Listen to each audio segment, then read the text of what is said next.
பிள்ளாய், தீயவர்கள் உன்னை கவர்ச்சியூட்டி இழுப்பார்கள், நீ அவருடன் போக இணங்காதே. நீதிமொழிகள் 1ஆம் அதிகாரம் 10வது வசனம். இந்த உலகத்துல ஒவ்வொரு மனிதனுக்கும் ஆசை இருக்கு இல்லையா? ஆசை இல்லாத மனிதன் யாருமே கிடையாது. இது ஆசை என்பது தேவையானதுதான். ஆனால் இந்த ஆசை அதோட நிக்கணுங்க, தொடர்ந்து பேராசையாக மாறிடக்கூடாது. அதாவது நமக்கு தேவை, இந்த உலகத்துல வாழறதுக்கு தேவையானது சில விஷயங்கள் இருக்கு இல்லையா, அது போதும் நமக்கு. அப்ப இதை நாம ஒன்னும் கொண்டு போறது இல்லை. அப்ப இந்த உலகத்துல நம்ம ஒன்னும் கொண்டு போக முடியாத நமக்கு எதற்கு பேராசை? அப்போ இன்னொன்னு பாத்தீங்கன்னா, இந்த உலகத்துல வாழணும்னா சில விஷயம் இருக்கு, இப்படிதான் வாழணும் அப்படின்னு இன்னைக்கு இருக்கிற இந்த நவீன உலகம் நமக்கு கற்றுக் கொடுத்து கொண்டே இருக்கிறது. எல்லாமே அந்நியமயமாகுதல், எல்லாமே வெளியில இருக்கிறவங்கள பார்த்து நாம சூடு போட்டு கொண்டு வாழ்ந்து வருகிறோம். பாத்தீங்கன்னா என்னன்னா, இந்த உலகத்துல நீ பாத்தீங்கன்னா சாதாரணமா எல்லாம் இருக்க முடியாது, ரொம்ப அழகா இருக்கணும், உன்னை அப்படிதான் மதிப்பாங்க.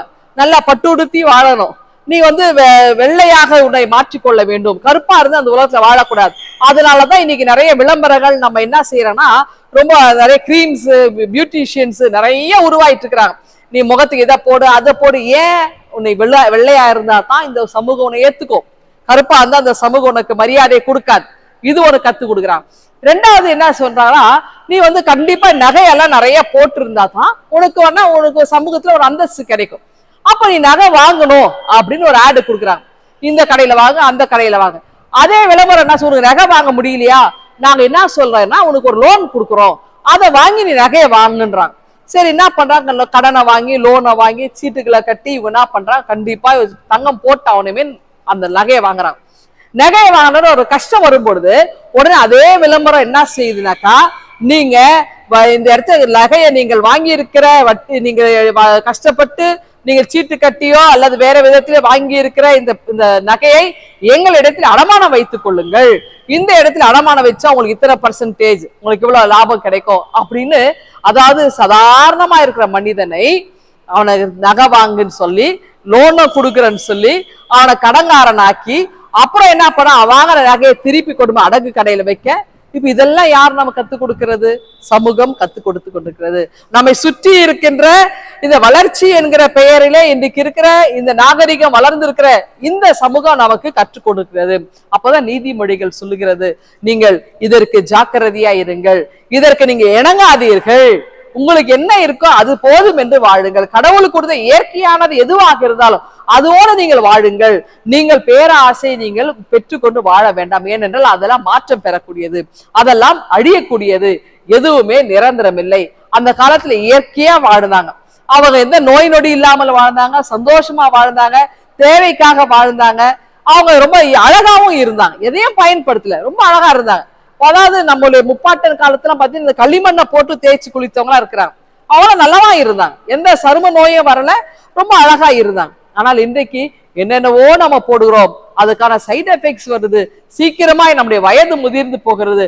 வயது முதிர்ந்து போகக்கூடாதுன்றது அதுக்கும் என்ன செய்யறானாக்கா, நம்மை ரொம்ப அழகாக்கி கொள்வதற்கு, இளமையாக்கி கொள்வது இன்னைக்கு நிறைய விஷயங்கள். இவை அனைத்தும் நம்மை சீர்படுத்துவதற்காக அல்ல, நம்மை சீர்கேடு விளைவிப்பதற்காக கொண்டு வருகின்ற திட்டங்கள், பிசாசினுடைய தந்திர வலைகள்.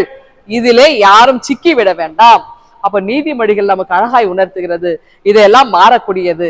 நீ மாறாத ஒருவர் ஆண்டவராக இயேசு கிறிஸ்து. அவர் நேற்றும் இன்றும் என்று மாறவே மாட்டார், அப்படியே இருப்பார்.